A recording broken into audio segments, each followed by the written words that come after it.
"You old hag with no money, you're in the way. We'll take all the inheritance. Get out now." Right after Dad's funeral, my brother's wife kicked Mom out. I couldn't believe what my sister-in-law had said. This was just too cruel. I was furious and about to lash out at my brother and his wife, but Mom stopped me. She whispered in my ear, "That girl, she's stunned for." I looked at Mom, confused, not understanding what she meant. "My name is Bonnie. I'm just an ordinary office worker at a small to medium-sized company. My family's home is a famous upscale restaurant in our hometown. When people find out, they're always surprised. They can't imagine someone as plain and unnoticeable as me being associated with fine dining. In reality, I have little to do with that restaurant now." My brother, Raleigh, followed in Dad's footsteps as a chef, and his wife, Alida, helped run the place.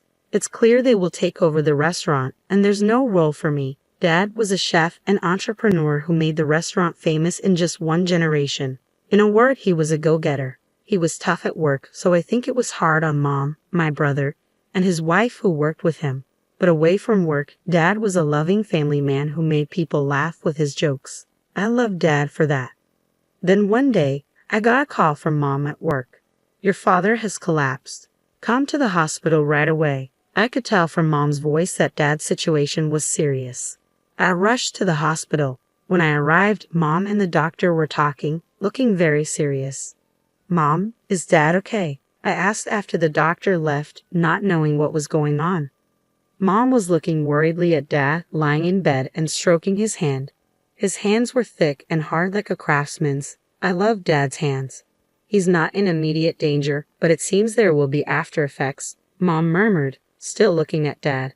The doctor had told her that Dad would probably be paralyzed on his right side. Not being able to move his right hand would be the hardest thing for Dad. Mom and I sighed, unable to talk any further.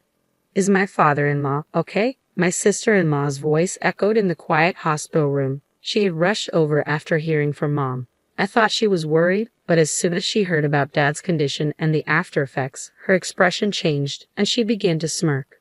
"Well, he can't cook anymore, so the restaurant is ours now," she said callously. I couldn't believe what I was hearing. The sister-in-law I knew was quiet, never going against Mom, Dad, or my brother, always smiling, always considerate. But the person in front of me now was like a stranger. I couldn't keep up with her sudden change. "That's her true nature. She's been hiding it. I notice. But she's really wicked," Mom said, sighing. I was worried about Dad's condition, but my sister-in-law's behavior was so shocking that I left the hospital that day in confusion. 2 weeks later, Dad was discharged and returned home. Dad's body was now so frail that he couldn't even manage to go to the bathroom or eat on his own. Proud as he was, Dad would sometimes throw tantrums and throw things. Worried about Dad and Mom, who was taking care of him, I went back to my parents' house to help with caregiving whenever I had time. "You're coming back too often. It's annoying." My sister-in-law would make snide remarks every time she saw me, but that wasn't something I could worry about. Mom looked more worn out every time I saw her. She was taking care of Dad's toileting, meals, and baths all by herself, all day long, probably without any time to rest. Though they sometimes hired a helper, Mom's burden was still significant. My brother and sister-in-law, who lived with them, not only refused to help with Dad's care, but also didn't even prepare Mom's meals. "Mom, you must be having a hard time alone. Should I quit my job and come back here, not just to help occasionally, but to take care of Dad together?" Since my brother and his wife were clearly unreliable, I had no choice but to help Mom. I seriously considered joining in Dad's caregiving, but even when I suggested it, Mom shook her head. "There's a helper, and I'm fine on my own. You don't have to worry about me," Mom answered with a smile, perhaps not wanting to worry me, but she looked like she was pushing herself too hard. I was driven by anxiety that Mom might collapse too. Then the situation took a turn for the worse. Dad, who had become quite disheartened, began to show symptoms of dementia. "Who are you?" Being told that by my own father was quite painful.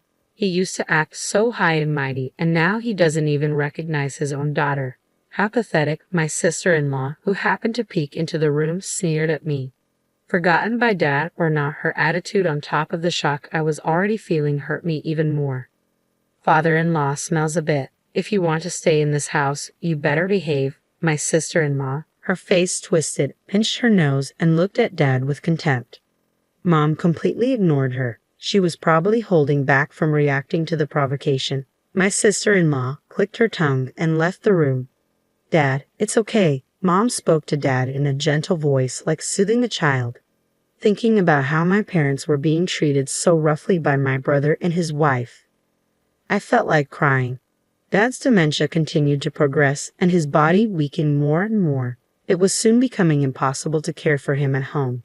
As I pondered what to do with my parents, my brother, who rarely spoke to me even when I visited home, called me. I answered the phone and complained to him about his wife's attitude, but he brushed off my words and started talking about himself, saying it wasn't important. Then he asked me to help out at the restaurant on weekends. I thought it was very selfish of him, so I told him I would consult with Mom and get back to him, then hung up. I immediately called Mom and relayed the conversation with my brother to her. Mom then explained the reason my brother had asked for my help. The longtime employees and chefs are quitting one after another. Almost no one is left. They all say they can't keep up with the leader's way of doing things. I haven't been to the restaurant in a while, so I don't know the details. Mom was no longer involved in the restaurant's operations, but even while caring for Dad, she was concerned about it. It was a place they had worked hard to build together. There must be a strong attachment, and it was only natural to be concerned. She must also be worried about the employees with whom they had shared joys and sorrows. From Mom's voice, I could sense her disappointment that things had come to this. I'll go help out at the restaurant this weekend. I'll see for myself what's going on, so don't worry. After discussing it with my mom, we decided that Dad would go to daycare while I couldn't help with caregiving that weekend. I changed into an employee uniform in the locker room of my family's restaurant. How many years had it been since I last wore this uniform? I felt nostalgic, but looking around, I didn't recognize any faces. Young people who Dad would never have hired if he were still active, ones with piercings and conspicuous tattoos, were struggling in their unfamiliar uniforms as they carried food. The interior of the restaurant, which I hadn't visited in a long time, had changed significantly from my memory. I walked around the restaurant to regain my senses. Then, from a large space created by connecting several tables, I heard lively voices. Looking over, I saw my sister-in-law. She wasn't working but was having a banquet with about 30 women her age. My sister-in-law was sitting in the center of the table, happily guzzling wine. Ladies of my class, all our dishes are high-end and delicious. Today's my treat, so enjoy yourselves to the fullest. Truffles, foie gras, eat as much as you want. My sister-in-law, who seemed quite drunk, used an empty wine bottle as a microphone and said something outrageous. Tears erupted from those present. Elena, are you serious? Doing that will cause a huge deficit for the restaurant. I hurried over to my sister-in-law to stop her. She suddenly changed her cheerful face and glared at me. Shut up. A sister-in-law who can't even get married should keep quiet. This is my restaurant, so I can do whatever I want, she said, making a dismissive gesture to shoo me away. This is my parents' restaurant. I swallowed those words and left the table. The situation in the restaurant was dire. The kitchen was overwhelmed by the unreserved, all-you-can-eat orders from the group led by my sister-in-law, and they couldn't handle the orders from other customers. Regular customers from Dad's time were so angry that they left, saying, "How long are you going to make us wait?" I had never seen these customers angry before. Realizing how bad it was, I asked the chefs to put my sister-in-law's table on hold and suggested prioritizing the other customers, but they said they couldn't. My sister-in-law had told them to prioritize her table. If they didn't listen, they would be scolded later, the chef said, looking down. My brother was engrossed in a horse racing broadcast, seemingly oblivious to the chaos. He probably became a chef just by going along with the atmosphere around him. As soon as Dad, who was intimidating, was gone from the kitchen, this happened. Since childhood he had always watched Dad's face, and now that Dad was gone, he was watching Elita's face. This was not good. I approached the table again to warn my sister-in-law about the orders. Just then, a long-serving employee whom I knew was telling my sister-in-law, "We can't serve that dish anymore. We've run out of the main ingredient, truffles." The moment the employee bowed his head, my sister-in-law raised her voice in anger. "Then go buy some. You should know that much, you useless person." She even threw an empty plate at the employee. She was acting more like a rowdy, drunken customer than an owner. I understood why the long-serving employees had been quitting one after another. "I'm thinking of changing the name of this restaurant. The current name is old-fashioned and cliché. I want something more stylish and cool. My sister-in-law turned to her friends, laughing and making such remarks.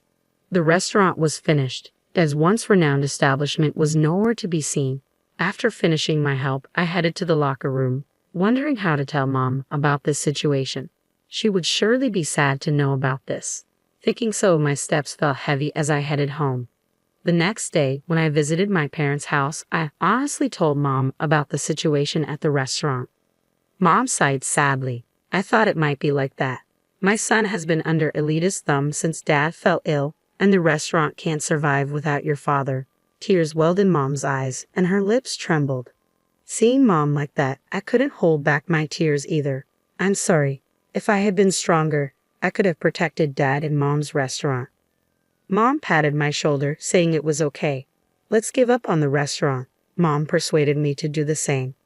After that, I continued to refuse my brother's requests to help at the restaurant. No matter how many times I refused, he kept calling, and his complaints about my sister-in-law began to mix into the conversation. She was still inviting acquaintances and treating them, and the restaurant was facing a huge deficit. They were even struggling to pay for supplies. Furthermore, despite having no money, my sister-in-law insisted on renovating the restaurant into a stylish cafe bar. That has nothing to do with me. I would hang up the phone in the middle of the conversation every time. They could do whatever they wanted with the restaurant. All I wished for was Dad and Mom to live a peaceful life. A few months later, Dad suddenly passed away from pneumonia. Many people came to the funeral but Dad, known for his kindness and inability to refuse requests. Mom greeted the condolence visitors with composure. You must be tired, mother-in-law. Please rest in the back. I'll take care of the guests. My sister-in-law asserted herself at times like this. She probably didn't like Mom taking charge of the funeral, wanting to show she was the face of the family.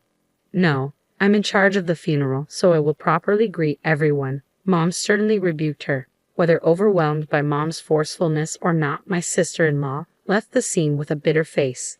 Under Mom's direction, Dad's funeral proceeded smoothly. Chefs who had trained under Dad, familiar regular customers, and many people I knew came and encouraged Mom and me. They didn't even make eye contact with my brother and his wife. They all knew what my brother and his wife had been doing since Dad fell ill. Throughout the funeral, my brother and his wife looked uncomfortable. I wish they would just keep quiet, I thought as I looked at them. When all of your father-in-law's inheritance goes to us, you too should renounce your share. My sister-in-law approached us after the cremation as Mom held Dad's ashes, getting ready to leave. The shop, the house, the money, we'll take all the inheritance. It's only natural since we've been listening to that arrogant old man for so long. Her words were truly appalling. How much more could this woman belittle others after having relied on them for so long? You penniless old woman, you're in the wrong. You should leave the house right away. We're strangers now, so don't contact us. My sister-in-law bared her teeth at Mom too. I was so angry I felt like I was losing my mind. I almost grabbed my sister-in-law, but Mom held my arm and shook her head. It's okay, it's over now, Mom said, looking at me. My sister-in-law laughed and walked away.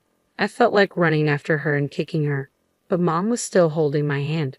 When Mom couldn't see Elita anymore, she let go of my hand. Then she looked at my face and smiled.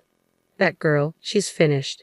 I was puzzled by her words. Mom said nothing more and began to get ready to leave again. You'll understand in time, Mom said, holding Dad's ashes with her usual gentle smile. After that, Mom, who had been driven out of her home, has been living in my condominium. Surprisingly, Mom had saved a considerable amount of money in her name. It seems Dad had been paying Mom a substantial salary, and with that saved money as capital, Mom had been increasing her assets through investments like stocks. This place is too cramped. Let's buy a more spacious condominium, Mom said. She is currently looking for a property for the two of us to live in. 3 months later, a call came from my sister-in-law. Why didn't you tell me about father-in-law's debt? A scary debt collector is sitting in the shop. What are you going to do about it? She screamed as soon as I picked up the phone. Her voice was so loud that Mom, who was next to me, could hear everything. Hearing my sister-in-law's screams, Mom gave a mischievous smile and took the phone from me. Oh, Elita, it's been a while. Your father-in-law was too kind-hearted and became a guarantor for other people's debts. Before we knew it, the debt had grown to a huge amount. I've been repaying it until now, but it's your turn from now on. After all, you're taking all the inheritance, aren't you? Mom spoke with a chuckle. Even though she was laughing, her eyes were cold. Mom must have been harboring quite a bit of anger herself. Mother-in-law, I apologize for everything. Let's live together again and run the shop, please. My sister-in-law changed her attitude and begged. I couldn't believe she could say such a thing. I never want to deal with you two again. Mom's voice was colder than I had ever heard. She ignored my sister-in-law's screams and hung up the phone. Block her calls, please. Mom smiled as she handed the phone back to me. We had already purchased a new condominium and started our new life there. Of course, my brother and his wife don't know the location, so we'll probably never see them again. Later, through local acquaintances, I learned that my family's restaurant had closed. My brother and his wife had lost the shop and the house to debt and were left penniless. They still have remaining debts, so they are now working from morning to night at a chain restaurant in the old apartment where they live. The voices of the couple berating each other can be heard echoing. Meanwhile, Mom and I finished observing Dad's third death anniversary and dined at a restaurant opened by Dad's top disciple. The food tasted just like what Dad used to make. That night, we talked about memories of Dad and enjoyed a feast of gourmet dishes